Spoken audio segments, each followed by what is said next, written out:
नमस्कार विद्यार्थी मित्रांनो, स्वागत आहे तुमच्या सर्वांचं ध्येयाधिकारी स्पर्धा परीक्षा मंच या आपल्या यूट्यूब चॅनलवर.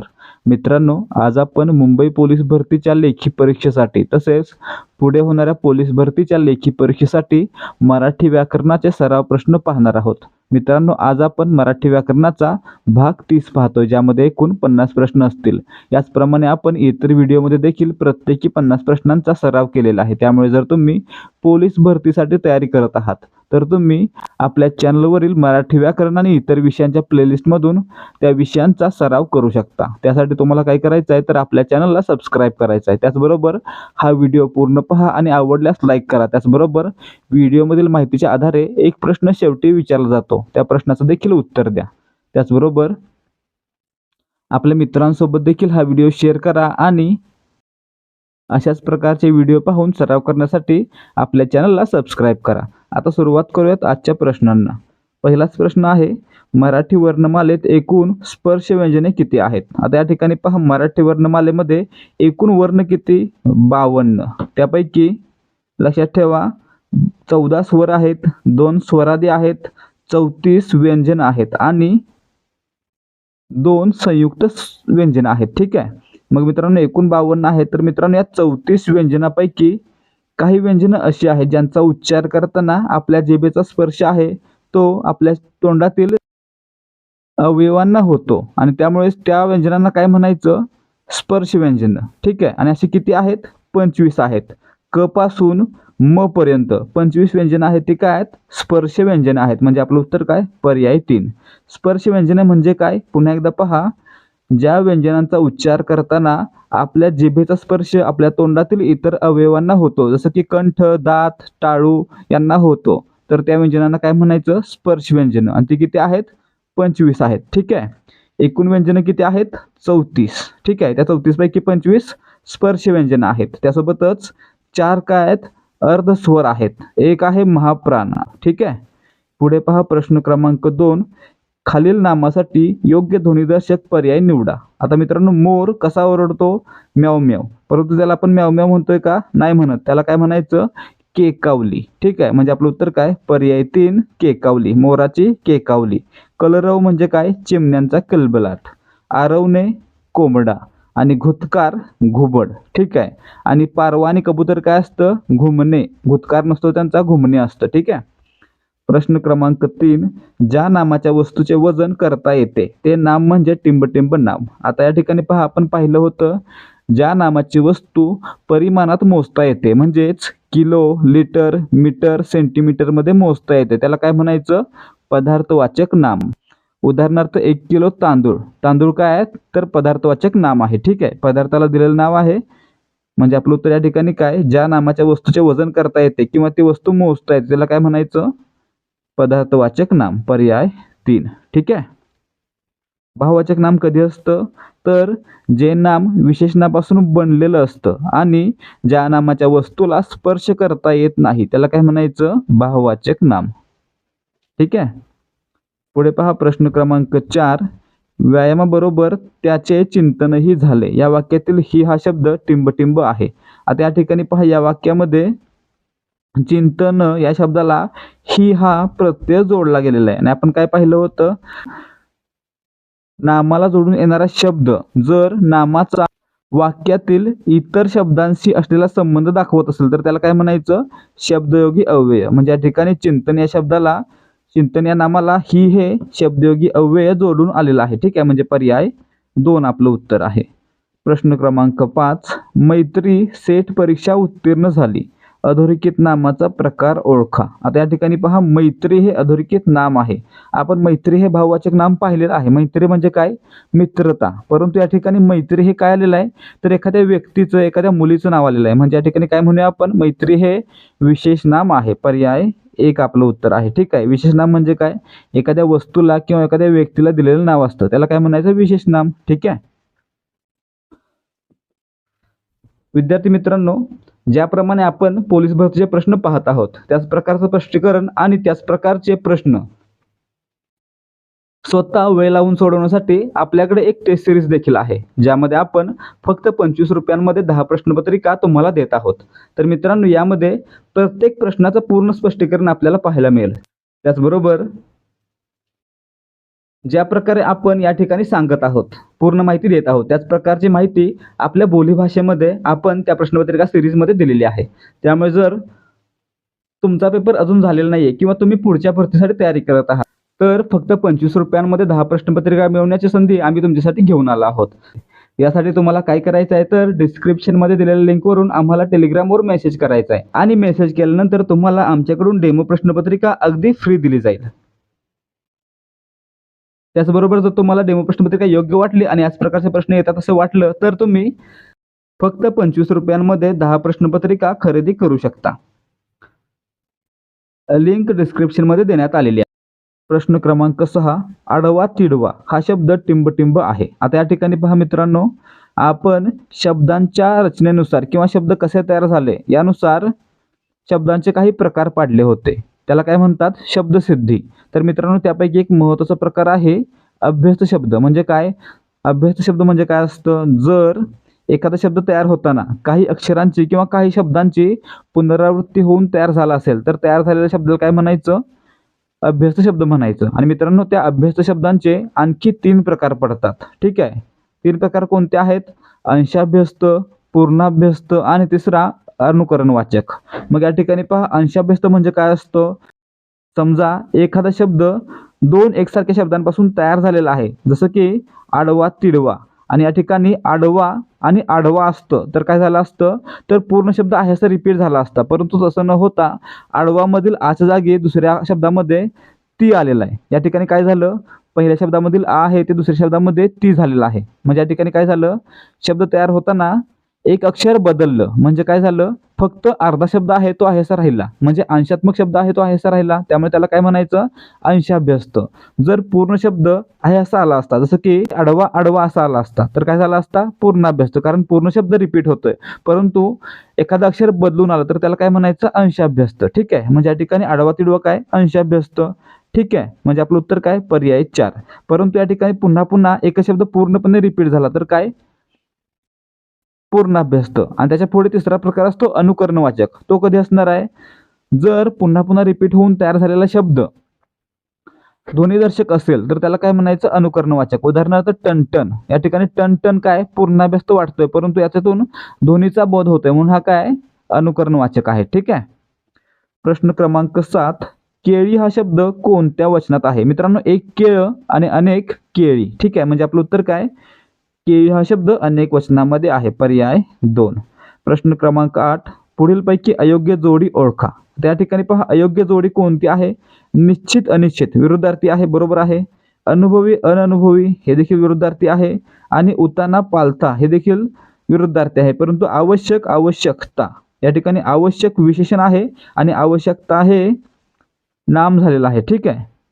म्हणजे या ठिकाणी हे विरुद्धार्थी आहेत का, नाही आहेत. म्हणजे पर्याय 3 ही जोडी अयोग्य आहे, इतर 3 जोड्या विरुद्धार्थी शब्दांच्या आहेत. तर मित्रांनो, जर तुम्हाला या प्रश्नोत्तरांची PDF तुम्हाला हवी असेल, आपण आता जे प्रश्न पाहतोय त्यांची PDF हवी असेल, तर व्हिडिओ खाली PDF असं कमेंट करा. व्हिडिओ खाली 50 कमेंट पूर्ण झाल्यावर तुम्हाला त्या PDF ची लिंक रिप्लायमध्ये दिली जाईल. आतापर्यंत खूप व्हिडिओमध्ये आपण अशा प्रकारची ऑफर दिली होती की व्हिडिओ खाली 50 कमेंट करा आणि PDF घेऊन जा. परंतु या ठिकाणी एकाही व्हिडिओ खाली अजून 50 कमेंट झाले नसल्यामुळे एकाही व्हिडिओची PDF दिलेली नाहीये. त्यामुळे जर तुम्हाला PDF हवी असेल, ती देखील आन्सर की सह, तर तुम्हाला व्हिडिओ खाली PDF असं कमेंट करायला लागेल किंवा या व्हिडिओच्या शेवटी विचारलेल्या प्रश्नाचं उत्तर द्यायला लागेल. ठीक आहे. परंतु व्हिडिओ खाली 50 कमेंट झाल्याशिवाय PDF दिली जाणार नाहीये. कारण फक्त व्हिडिओ पाहून जाणारे खूप झालेले आहेत. काही व्हिडिओ पाहतायत तर काही व्हिडिओला डिसलाईक करून देखील जात आहेत. त्यामुळे जर फायदा होत नसेल तर व्हिडिओ पाहू नका, किंवा फायदा होत असेल तर व्हिडिओ खाली कमेंट करायला विसरू नका. प्रश्न क्रमांक 9, देशभक्तीपर चित्रपट पाहिल्यावर मनात देशाविषयी अभिमान निर्माण होतो. अधोरेखित शब्दाला लागलेला प्रत्यय कोणत्या विभक्तीचा आहे. त्या ठिकाणी मित्रांनो, विभक्ती प्रत्यय कोणत्या विभक्तीचा आहे ते ओळखायचं आहे. या ठिकाणी पहा, मन या शब्दाला त हा प्रत्यय जोडला गेलेला आहे, आणि त हा प्रत्यय कोणत्या विभक्तीचा आहे आपण पाहिलेला आहे, सप्तमीचा. ठीक आहे. म्हणजे आपलं उत्तर काय, पर्याय 4 सप्तमी. प्रथमेला प्रत्यय नसतात, तृतीयला नेयशी नियशी, द्वितीयला सलाते सलनाते, सप्तमीला त इ आ हे प्रत्यय असतात. ठीक आहे. आणखी काय पाहायचं आहे? चतुर्थीला सलाते सलनाते, पंचमीला ऊन हून, षष्टीला चाचीचे चेच्याची आणि संबोधनला नो हा प्रत्यय असतो. ठीक आहे. तर हे सर्व आपल्याला आता पाठ झाला असेल. प्रश्न क्रमांक 10, अकर्मक कर्तरी प्रयोगाचे लक्षण खालीलपैकी कोणते नाही? कोणते नाही असं विचारलेलं आहे. अकर्मक कर्तरी प्रयोग म्हणजे काय? कर्तरी म्हणजे काय? क्रियापदाचं रूप कर्त्यानुसार बदलतंय. अकर्मक म्हणजे काय? वाक्यामध्ये कर्म आलेलं नाहीये. ठीक आहे. मग या ठिकाणी आपलं उत्तर काय असणार आहे? पहिलं पहा, क्रियापदाचं रूप कर्त्याच्या लिंगानुसार बदलतं का? बदलतं. तिसरं पहा, क्रियापद कर्त्याच्या वचनानुसार बदलतं का? बदलतं. कर्तरी म्हणजे काय? क्रियापदाचं रूप आहे ते कर्त्याच्या लिंग किंवा वचनानुसार बदलणार आहे. म्हणजे या ठिकाणी 1 आणि 3 बरोबर आहे, परंतु वाक्यात कर्म असते असं लिहिलेलं आहे. दुसरं विधान काय आहे? वाक्यात कर्म असते, परंतु मित्रांनो अकर्मक म्हणलं की काय? वाक्यामध्ये कर्म नाही. सकर्मक म्हणलं की वाक्यामध्ये कर्म आहे. म्हणजे या ठिकाणी आपलं उत्तर काय असलं पाहिजे? पर्याय 2 चुकीचं आहे. ठीक आहे. वाक्यात कर्म नसतं. अकर्मक मध्ये वाक्यामध्ये कर्म नसणार आहे. ठीक आहे. प्रश्न क्रमांक 11, नाम, विशेषण, धातू व अव्यय अशा विविध जातींच्या शब्दांना प्रत्यय जोडून तयार होणाऱ्या क्रियापदांना काय म्हणतात? आता मित्रांनो, आपण पाहिलं होतं की धातूला किंवा नामाला प्रत्यय लागून एखादा शब्द तयार झाला तर त्याला काय म्हणतो आपण? धातू साधित किंवा नाम साधित. ठीक आहे. म्हणजे या ठिकाणी आपण काय म्हटलं पाहिजे? जेव्हा एखाद्या शब्दाला प्रत्यय लागून नवीन क्रियापद तयार होतं तेव्हा त्याला काय म्हणायचं? साधित क्रियापद. ठीक आहे. म्हणजे आपलं उत्तर काय? पर्याय 4. प्रश्न क्रमांक 12, गुंजारव असतो. मित्रांनो, गुंजारव कोणाकोणाचा असतो? मुंगीचा आणि मधमाशांचा. ठीक आहे. म्हणजे आपलं उत्तर काय? पर्याय 3. मुंग्यांचा आणि मधमाशांचा काय? गुंजारव. लक्षात ठेवा. हे काय? ध्वनिदर्शक शब्द आहेत. प्रश्न क्रमांक 13, अलम टलम हा शब्द टिंबटिंब शब्द आहे. मित्रांनो, आता आपण पाहिलं होतं अंशाभ्यस्त, पूर्णाभ्यस्त आणि अनुकरणवाचक म्हणजे काय? अंशाभ्यस्त म्हणजे काय होतं? तर एखादा शब्द रिपीट होतो, परंतु त्यापैकी एखादा अक्षर बदलून येतं, तेव्हा त्याला काय म्हणायचं? अंशाभ्यस्त. आणि पूर्णपणे शब्द हा असा रिपीट झाला तर त्याला पूर्णाभ्यस्त. आणि रिपीट झालेला शब्द ध्वनिदर्शक असेल तर अनुकरणवाचक. मग या ठिकाणी पहा, अलम टलम या ठिकाणी अ आहे, या ठिकाणी ट आहे, म्हणजे एक अक्षर बदललेला आहे. म्हणजे काय म्हणूया आपण? या ठिकाणी अंशाभ्यस्त आहे. पर्याय 3 आपलं उत्तर आहे. ठीक आहे. प्रश्न क्रमांक 14, दोन्ही पदे महत्वाचे असणारा समास कोणता आहे? मित्रांनो, आपण पाहिलं होतं अव्ययभाव समास पहिलं पद महत्वाचं, तत्पुरुष समास दुसरं पद महत्वाचं, द्वंद्व समास दोन्ही पदे महत्वाची आणि बहुव्रीही समास दोन्ही पदे महत्वाची नसून तिसऱ्या पदाचा बोध होतो. ठीक आहे. म्हणजे या ठिकाणी आपलं उत्तर काय? दोन्ही पदे महत्वाचे असतील तर द्वंद्व समास म्हणजेच पर्याय 1 हे आपलं उत्तर आहे. आणि या ठिकाणी बहुव्रीही कधी? दोन्ही पदे महत्वाची नसून तिसऱ्या पदाचा बोध होतो तेव्हा बहुव्रीही. तत्पुरुष कधी? दुसरं पद महत्वाचं असतं. आणि अव्ययभाव कधी? कधी पहिलं पद महत्वाचं असतं. ठीक आहे. प्रश्न क्रमांक 15, मराठीतील पहिली सामाजिक कादंबरी टिंबटिंब ही आहे. आता या ठिकाणी पहा, लक्षात ठेवा, एक मराठी व्यक्तिमत्व होतं ज्यांनी ख्रिश्चन धर्म स्वीकारलेला होता. त्यांचं नाव होतं बाबा पदमनजी. त्यांनी 1857च्या आसपास यमुनेच्या काठावर भ्रमण केलं आणि त्यावेळी यमुनेच्या काठावर असणाऱ्या हिंदू स्त्रियांचं आयुष्य अनुभवलं आणि त्यांची दयनीय अवस्था त्यांनी यमुना पर्यटन या कादंबरीमध्ये लिहिली. ठीक आहे. म्हणून हिंदू धर्मातील स्त्रियांच्या दयनीय अवस्थेवर लिहिली गेलेली ही पहिलीच सामाजिक कादंबरी असं आपण म्हणू शकतो. ठीक आहे. म्हणजे पर्याय 4 आपलं उत्तर आहे. यमुना पर्यटन 1857 बाबा पदमनजी. ठीक आहे. प्रश्न क्रमांक 16, वाचत आहे हे कोणत्या प्रकारचे क्रियापद आहे? आता मित्रांनो, या वाक्यामध्ये 2 क्रियापद आहेत. ठीक आहे. एक आहे वाचणे आणि दुसरं आहे. या ठिकाणी 2 क्रियापद आहेत म्हणजे काय असणार आहे? संयुक्त क्रियापद. ठीक आहे. म्हणजे पर्याय 1 आपलं उत्तर आहे. यामध्ये काय असतं? एक धातू साधित असतं आणि एक काय असतं? सहाय्यक क्रियापद असतं. यामध्ये वाचत काय? धातू साधित आहे आणि आहे हे सहाय्यक क्रियापद आहे आणि मिळून काय बनलं? संयुक्त क्रियापद. पर्याय 1. ठीक आहे. त्याचबरोबर विद्यार्थी मित्रांनो, जर तुम्हाला मराठी व्याकरण, सामान्य ज्ञान या विषयाचे सराव प्रश्न क्विज मार्फत सोडवायचे आहेत आणि सराव करायचा आहे तर तुम्ही डिस्क्रिप्शन मध्ये दिलेल्या लिंकवरून आपलं टेलिग्राम चॅनल जॉईन करा. आपल्या टेलिग्राम चॅनलवर दररोज सामान्य ज्ञान, मराठी व्याकरण यासारख्या विषयांचे 50 ते 100 सराव प्रश्न अभ्यासासाठी दिले जातात. त्यामुळे जर तुम्हाला पोलीस भरती आणि इतर स्पर्धा परीक्षांचा अभ्यास प्रश्नोत्तरांच्या माध्यमातून करायचा आहे, त्यासाठी प्रश्नोत्तरे सोडवायचे आहेत, तर तुम्ही देहाधिकारी स्पर्धा परीक्षा मंचचं टेलिग्राम चॅनल जॉईन करा. टेलिग्राम चॅनलची लिंक डिस्क्रिप्शन मध्ये दिलेली आहे. प्रश्न क्रमांक 17 गवताचा. आता मित्रांनो गवताचा म्हटलं म्हणजे पुल्लिंगी भारा. पर्याय 3. गवताची काय असणार आहे? पेंडी. ठीक आहे. त्याचबरोबर पोत्यांची थप्पी आणि मेथीची किंवा भाजीची जोडी. ठीक आहे. प्रश्न क्रमांक 18 खाली दिलेल्या म्हणीचा अर्थ काय होतो? अंगठा सुजला म्हणून डोंगरा एवढा होईल का? मित्रांनो याचा अर्थ काय? एखादी लहान गोष्ट कितीही मोठी झाली तरी देखील तिला ठराविक मर्यादा असते, ती खूप मोठी होऊ शकत नाही किंवा एखादं दुःख खूप मोठं असू शकत नाही. म्हणजेच कोणत्याही गोष्टीला ठराविक मर्यादा असते. पर्याय 1. प्रश्न क्रमांक 19 पुढीलपैकी कोणते उदाहरण पूर्वरूप संधीचे आहे? आता या ठिकाणी पहा पूर्वरूप संधी आणि पररूप संधी म्हणजे काय? काय होतं पूर्वरूप संधीमध्ये? समजा दोन शब्द एकत्र आले तर त्यापैकी पहिला शब्द आणि दुसरा शब्द, पहिल्या शब्दाचं शेवटचं अक्षर आहे असं राहिलं तर त्या ठिकाणी पूर्वरूप म्हणायचं आणि पहिल्या शब्दाचं शेवटचं अक्षर नष्ट होऊन त्या जागी दुसऱ्या शब्दाचं पहिलं अक्षर जर वापरात आलं तर त्या ठिकाणी पररूप म्हणायचं. म्हणजे पहिल्या शब्दाचं अक्षर राहिलं तर पूर्वरूप, दुसऱ्या शब्दाचं राहिलं तर पररूप. ठीक आहे. मग या ठिकाणी पहा काय होतंय? हातून, हात अधिक ऊन, हातून काय झालं? ऊ राहिलं म्हणजे पररूप आहे. ठीक आहे. नुमजे, न अधिक उमजे काय झालं? न आणि ऊ नू झालं म्हणजे या ठिकाणी देखील पररूप आहे. त्या ठिकाणी पहा पुढे भरडून, भरड अधिक ऊन काय झालं? भरडून म्हणजे या ठिकाणी देखील पररूप आहे. आणि या ठिकाणी पर्याय 4 पहा चांगलेसे काय होतं? चांगले अधिक असे काय राहिलं? चांगलेसे म्हणजे काय राहिलं? ए राहिला, चांगल्यामधील ले आहेस राहिलं आणि अ गायब झालं. ठीक आहे. म्हणजे या ठिकाणी पहिल्या शब्दातील शेवटचं अक्षर आहे असं राहतंय तेव्हा काय? पूर्वरूप संधी म्हणजे पर्याय 4 चांगलेसे हे पूर्वरूप संधीचे उदाहरण आहे. ठीक आहे. समजलं नसेल तर कमेंट करून सांगा, पुन्हा समजवण्यात येईल पुढच्या व्हिडिओमध्ये. प्रश्न क्रमांक 20 ध, श, स या वर्णांना खालीलपैकी कोणत्या गटात टाकता येईल? आता मित्रांनो आपण महाप्राण वर्ण पाहिला होता कोणता आहे? ह. ह हा महाप्राण वर्ण आहे आणि ज्या वर्णाचा उच्चार करताना ह चा उच्चार होतो, ज्या व्यंजनाचा उच्चार करताना ह चा उच्चार होतो त्याला काय म्हणायचं? महाप्राणच म्हणायचं. उदाहरणार्थ काय? ध, श, स हे काय आहेत? यांचा उच्चार करताना ह चा उच्चार होतोय म्हणजेच हे देखील महाप्राण मानू शकतो आपण. ठीक आहे. पर्याय 3 आपलं उत्तर आहे. घ असू दे, ठ असू दे, ढ असू दे हे काय? महाप्राणमध्ये गणले जातील. ठीक आहे. प्रश्न क्रमांक 21 खालीलपैकी कोणत्या नामाचे अनेकवचन एकारांत होत नाही? या ठिकाणी पहा पंखा, पंखे एकारांत आहे. पान, पाने एकारांत आहे. दांडा, दांडे एकारांत आहे. परंतु चूक, चुका.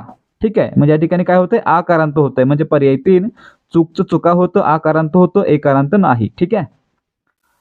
प्रश्न क्रमांक 22 अर्थ ओळखा. आभाळ ठेंगणे होणे. आता या ठिकाणी पहा आभाळ ठेंगणे होणे म्हणजे काय? खूप मोठा आनंद होणे, आभाळ देखील लहान वाटणे. ठीक आहे. पर्याय 3 आपलं उत्तर आहे.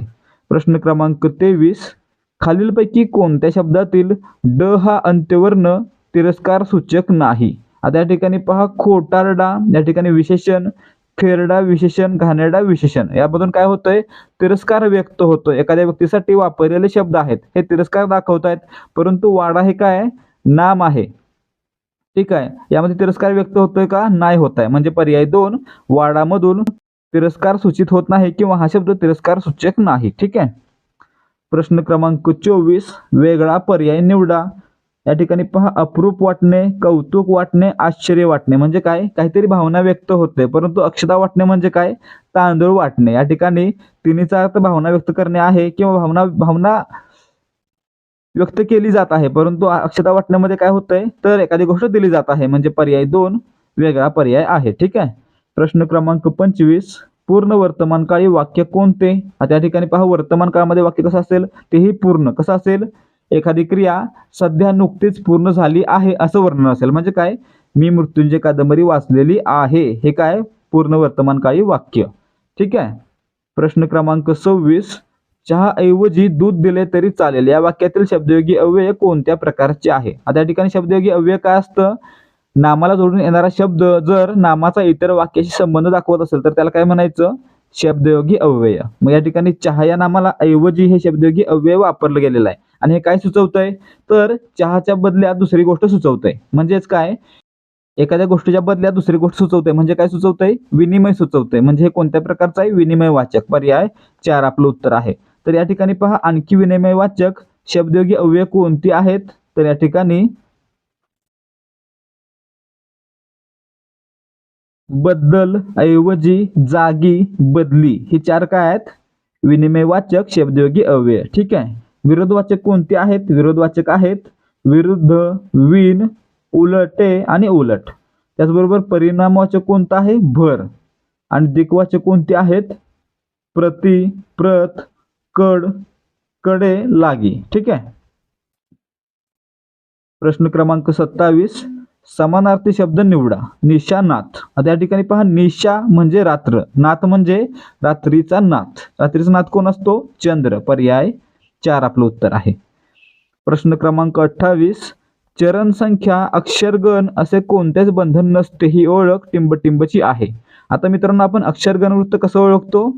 त्या गणातील, त्या वाक्यातील ठराविक अक्षरांच्या संख्येवरून, किंवा ज्या वृत्तामध्ये अक्षरांचं किंवा गणांचं किंवा मात्रांचं कोणत्याही प्रकारचं बंधन नसतं त्याला काय म्हणायचं? मुक्तछंद म्हणायचं. मुक्तछंद वृत्त म्हणायचं. ठीक आहे. म्हणजे पर्याय 4 आपलं उत्तर आहे.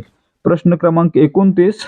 गर्दी पोलिसांकडून पांगवण्यात आली. प्रयोग ओळखा. आता मित्रांनो, हे कसं वाटतं ऐकायला? इंग्रजीतील पॅसिव्ह व्हॉइस सारखं. म्हणजे काय? कर्त्याकडून क्रिया घडवली गेली किंवा घडली गेली अशा प्रकारची रचना असते तेव्हा काय म्हणायचं? इंग्रजीतील पॅसिव्ह व्हॉइस. म्हणजेच कोणता प्रयोग असणार आहे? नवीन कर्मणी. ठीक आहे. पर्याय 2 आपलं उत्तर आहे. ज्यावेळी इंग्रजीतील पॅसिव्ह व्हॉइस सारखी रचना असेल तर तेव्हा लक्षात ठेवायचं नवीन कर्मणी प्रयोग असेल. प्रश्न क्रमांक 30. आदेश मिळताच सर्व आरोग्य कर्मचारी कामावर रुजू झाले. या वाक्यातील अशुद्ध शब्द ओळखा. आता या ठिकाणी पहा, रजू नसतं, रुजू असतं. ठीक आहे. म्हणजे या ठिकाणी पर्याय 2 रजू हा शब्द चुकलेला आहे. रुजू पाहिजे होतं.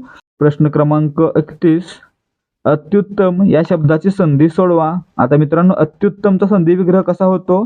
अति, अधिक, उत्तम. यामध्ये काय होतंय? ती आणि उ किंवा ई आणि उ एकत्र आले काय बनतं? य बनतं. अति, अधिक, उत्तम, अत्युत्तम, इ अधिक उ, य. ठीक आहे. मग या ठिकाणी काय झालं? पर्याय 4 आपलं उत्तर आहे. ठीक आहे. त्याचप्रमाणे पुढचा प्रश्न असणार आहे, हेत्वाभास या शब्दाची संधी कशी सोडवाल? मित्रांनो, या ठिकाणी काय होतंय? हेतू अधिक आभास म्हणजे काय? उ अधिक आ काय बनला? वा बनला. म्हणजे हेतू अधिक आभास, हेत्वाभास. ठीक आहे. म्हणजे पर्याय 2 आपलं उत्तर आहे. ठीक आहे. प्रश्न क्रमांक 33. माझ्या पुरता चहा कर या वाक्यात वापरल्या गेलेल्या शब्दयोगी अव्ययाचा प्रकार ओळखा. आता मित्रांनो, या ठिकाणी शब्दयोगी अव्यय कोणता आहे? पुरता. आणि पुरता काय दाखवतंय? तर एखाद्या विशिष्ट व्यक्तींचा गट असेल तर त्या गटापैकी सर्व व्यक्ती, या सर्व व्यक्तींसाठी काहीतरी करण्याची गोष्ट आहे. ठीक आहे. म्हणजे या ठिकाणी पूर्ण व्यक्ती दाखवत असल्यामुळे या ठिकाणी काय आहे? पूर्णता वाचक. पर्याय 1 आपलं उत्तर आहे. ठीक आहे. प्रश्न क्रमांक 34. ज्याची खावी पोळी त्याची वाजवावी टाळी या म्हणीचा योग्य अर्थ निवडा. आता मित्रांनो, आपण काय म्हणतो? खाल्ल्या मिठाला जागणे म्हणजे काय?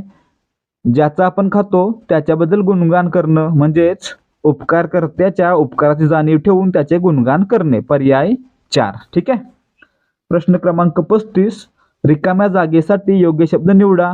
मी तुमची काहीच मदत करू शकत नाही याची मला टिंबटिंब वाटते. आता मित्रांनो, काय वाटते हो? एखाद्याची आपण मदत करू शकत नाही म्हणजे आपल्याला काय वाटतं? वाईट वाटतं. त्याला काय म्हणायचं? खंत वाटणे. ठीक आहे. म्हणजे पर्याय 1 आपलं उत्तर आहे. चेष्टा, मजा किंवा आवड वाटणार आहे का? नाही वाटणार आहे. ठीक आहे. म्हणजे पर्याय 1 उत्तर बरोबर आहे. प्रश्न क्रमांक 36. अर्धा किलो जिलेबी घेऊन भिवा आपल्या लाडक्या लेकीकडे गेला. या वाक्यातील संख्या विशेषणाचा प्रकार ओळखा. आता या ठिकाणी पहा मित्रांनो, संख्या विशेषणाचे काही प्रकार आहेत. जसं की क्रमवाचक. क्रमवाचक कोणते कोणते? पहिला, दुसरा, तिसरा, चौथा हे काय आहेत? क्रमवाचक. 2 पहा, अपूर्णांक वाचक म्हणजे काय? तर एखादी गोष्ट पूर्ण नसते तेव्हा अर्धा, पाव, पाऊण हे काय आहेत? अपूर्णांक वाचक. साकल्यवाचक म्हणजे काय? जेव्हा सर्वच व्यक्ती, सर्वच गोष्टी समाविष्ट असतील तेव्हा काय? साकल्यवाचक. आणि पूर्णांक वाचक म्हणजे काय? हे देखील सर्व गोष्टी समाविष्ट असताना वापरलं जाईल. ठीक आहे. म्हणजे या ठिकाणी अर्धा काय आहे? अपूर्णांक वाचक. पर्याय 3 आपलं उत्तर आहे. ठीक आहे. प्रश्न क्रमांक 37. सुप्रीम कोर्टाच्या न्यायाधीशांनी आपला निर्णय जाहीर केला. या वाक्यातील उद्देश ओळखा. आता मित्रांनो, उद्देश काय असतो वाक्यातील? वाक्यामध्ये जो कर्ता आहे तो कोण असतो? वाक्यातील उद्देश. म्हणजेच काय?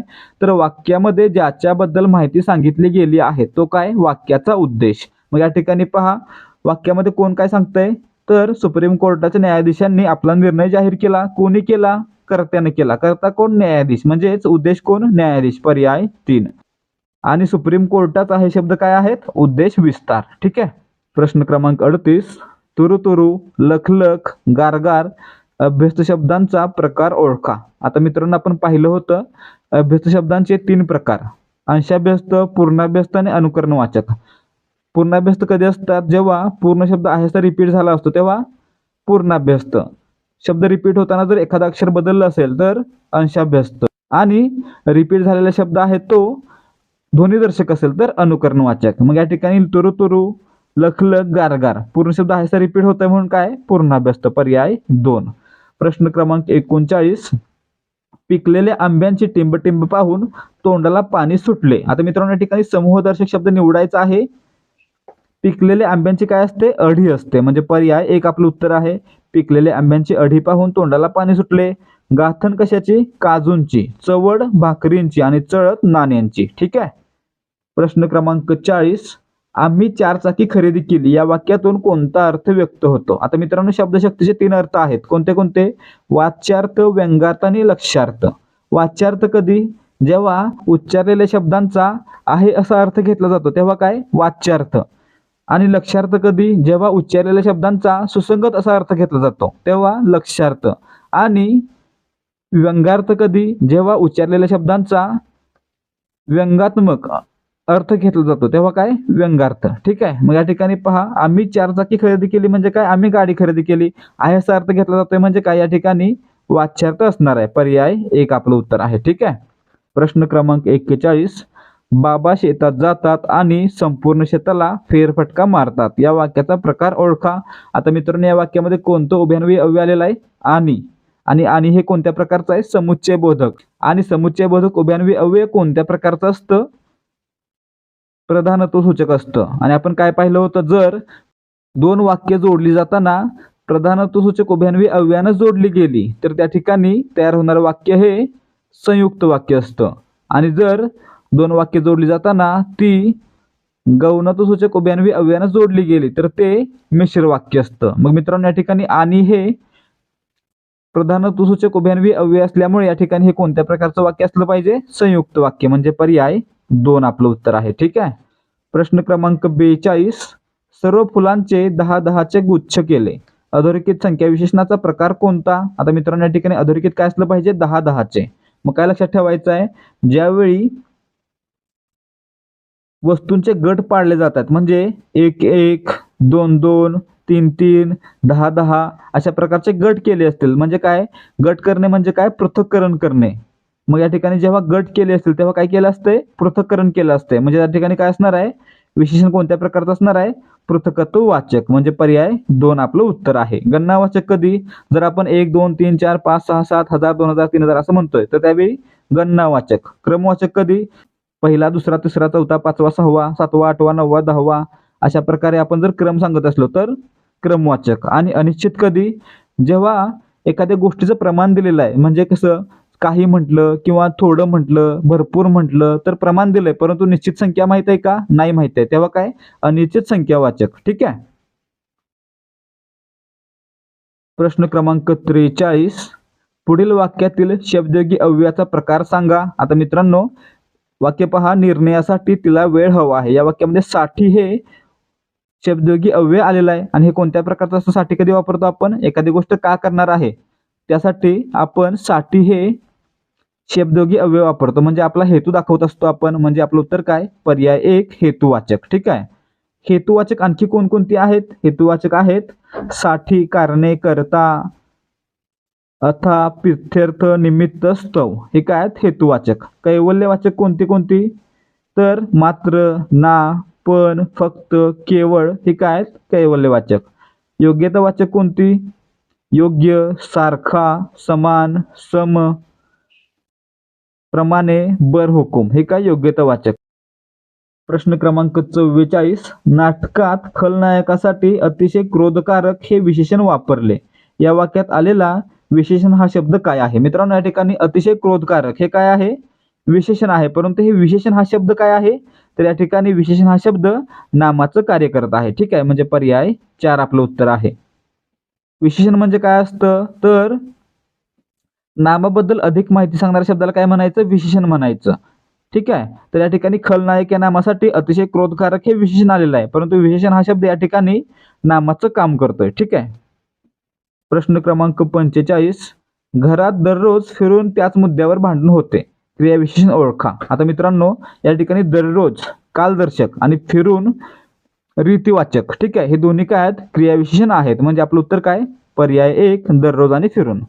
प्रश्न क्रमांक 46, द्वितीय हे कोणत्या प्रकारचे विशेषण आहे. मित्रांनो, द्वितीय आता आपण पाहिलं होतं पहिला, दुसरा, तिसरा, चौथा, पाचवा, म्हणजे काय, प्रथम, द्वितीय, तृतीय, चतुर्थ, पंचम, हे काय आहेत, क्रमवाचक आहेत. म्हणजे पर्याय 2 आपलं उत्तर आहे. अनिश्चित कोणते, काही, थोडा, भरपूर, पुष्कळ, हे काय अनिश्चित. आवृत्तीवाचक एकपट, दुप्पट, तिप्पट, चौपट, पाचपट, आवृत्तीवाचक.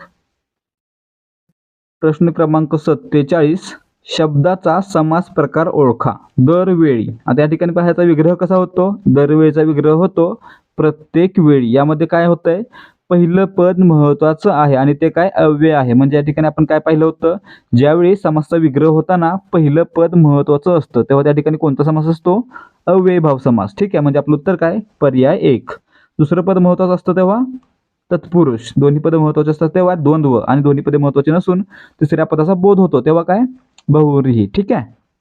प्रश्न क्रमांक 48, खालील 4 पैकी एक शब्द प्रत्यय घटित आहे तो ओळखा. आता मित्रांनो, प्रत्यय घटित म्हणजे काय आणि उपसर्ग घटित म्हणजे काय. जेव्हा एखादा शब्द असतो त्या शब्दाला जर आधी एखादा शब्द जोडला गेला तर त्याला काय म्हणायचं, उपसर्ग घटित. आणि जर एखादा शब्द तयार होताना त्याच्या पाठीमागे एखादा शब्द जोडला गेला, त्याच्यानंतर जोडला गेला, तर त्याला काय म्हणायचं, प्रत्यय घटित. ठीक आहे. मग आपण काय पाहूया या ठिकाणी, अनुरूप, या ठिकाणी रूप या शब्दाला सुरुवातीला शब्द जोडला गेला त्याला काय म्हणणार, उपसर्ग घटित. ठीक आहे. उपसर्ग जोडला गेला ना या ठिकाणी, म्हणून उपसर्ग घटित. प्रतिबिंब मध्ये बिंबला प्रति हा उपसर्ग जोडला गेलेला आहे आणि अव्ययमध्ये व्ययला अ हा उपसर्ग जोडला गेलेला आहे. म्हणजे हे तिन्ही काय आहेत, उपसर्ग घटित आहेत. परंतु सावकारीमध्ये सावकार या शब्दाला ई हा प्रत्यय जोडला गेलेला आहे. म्हणजे हा काय आहे, प्रत्यय घटित. म्हणजे पर्याय 1 आपलं उत्तर आहे. खालील 4 पैकी सावकारी हा शब्द प्रत्यय घटित आहे. ठीक आहे. प्रश्न क्रमांक 49, खालील शब्दयोगी अव्ययाचा प्रकार ओळखा. सकट. आता मित्रांनो, सकट काय दाखवतंय, एखाद्या गोष्टी सकट किंवा सहित या प्रकारे हा शब्द वापरला जातोय. म्हणजे काय, सहवास दाखवला जातोय, म्हणजे साहचर्य दाखवलं जातंय. म्हणजे पर्याय 3 आपलं उत्तर आहे. ठीक आहे. प्रश्न क्रमांक 50, पुढील शब्दाचे सामान्य रूप कसे असेल. बी. आता मित्रांनो, बीचं सामान्य रूप कसं असतं, बी किंवा बिया. मग काय होईल, बियांचा किंवा बीचा. पर्याय 3. ठीक आहे. विद्यार्थी मित्रांनो, आजसाठी फक्त एवढंच. अपेक्षा आहे की तुम्हाला व्हिडिओमधील सर्व माहिती समजली असेल आणि सर्व प्रश्नांची उत्तरे व्यवस्थित येत असतील. जर तुम्हाला या प्रश्नोत्तरांची PDF हवी असेल तर तुम्हाला काय करायचं आहे, व्हिडिओ खाली PDF असं कमेंट करायचं आहे. 50 कमेंट पूर्ण झाल्या की तुम्हाला त्याची PDF दिली जाईल. त्यासोबतच जर तुम्ही व्हिडिओ व्यवस्थित पाहिला असेल तर या विचारलेल्या प्रश्नाचं उत्तर द्या. प्रश्न आहे, खालीलपैकी कोणता शब्द अनिश्चित संख्या विशेषण आहे. 10, चतुर्थ, तिप्पट, काही. तर मित्रांनो, जर तुम्ही व्हिडिओ व्यवस्थित पाहिला असेल तर तुम्हाला याचं उत्तर नक्की येईल. जर तुम्हाला याचं उत्तर येत असेल तर व्हिडिओ खाली कमेंट करून सांगा. त्या कमेंट सुद्धा आपल्या PDF साठी येणाऱ्या कमेंटमध्ये धरल्या जातील. 49 कमेंट झाल्या की तुम्हाला PDF ची लिंक दिली जाईल. ठीक आहे. तर विद्यार्थी मित्रांनो, आजसाठी फक्त एवढंच. अपेक्षा आहे की व्हिडिओमध्ये दिलेली माहिती आणि व्हिडिओमधील सर्व प्रश्नांची उत्तरं तुम्हाला व्यवस्थित समजली असतील. जर तुम्हाला व्हिडिओ आवडला असेल आणि व्हिडिओमधील माहिती समजली असेल तर व्हिडिओला लाईक करा. तसेच आपले जे कोणी मित्रमैत्रिणी पोलीस भरतीसाठी आणि इतर स्पर्धा परीक्षांसाठी तयारी करत आहेत त्यांच्यासोबत देखील हा व्हिडिओ शेअर करा.